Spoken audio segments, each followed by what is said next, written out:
Okay, I want to make this video real quick because I've kind of had people with questions or people doing a little bit of, internet shit talking on some of the speed draw videos, and usually the question is, or the statement is, oh, the pistol's not all the way up in your line of sight, so you're training yourself to shoot without the sights, that's why it's fast. And to that I say that's really dumb, because the sight picture needed is relative to the target that I'm shooting at. So if I'm shooting a BC Zone Steel or a whole IPSC silhouette, it's a very large target area, so my sight picture doesn't have to be as good. If I dial it down to like a golf ball at 7 or 10 yards, yes, it's got to be very good. So to kind of demonstrate that, I'm at 7 yards here. I've got like an 8 or 9 inch kind of dinner plate up there. So I'm going to show you what different sight pictures of the distance actually mean when it comes to shooting, and we'll kind of see what they look like. So this first one here is going to be perfect sight alignment and sight picture. So we're just going to go, front sight centered in the rear sight, and we're going to go for a dead center hit here.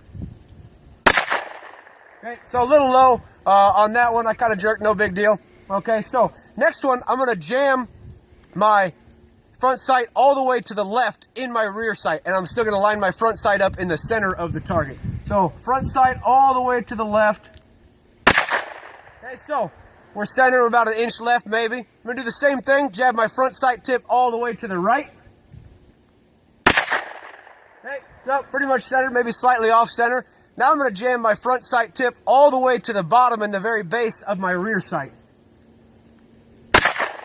Okay, a little bit low, still on the paper, no problem. Now I'm going to have my rear sight, the top of my rear sight centered at the very base of the front sight tip, and the front sight tip in the center of the target. All right, so again, a little bit high, nothing major. Now for this one last one, I'm going to bring the pistol a little bit below my sight, but I'm going to put the front sight tip in the center of the target and see what we get. Okay, so all I'm trying to say here is that depending on the size of your target you're shooting at is going to dictate what your sight picture looks like. If you want to shoot fast or you want to shoot faster, you're going to have to learn to deal with different sight pictures at different distances.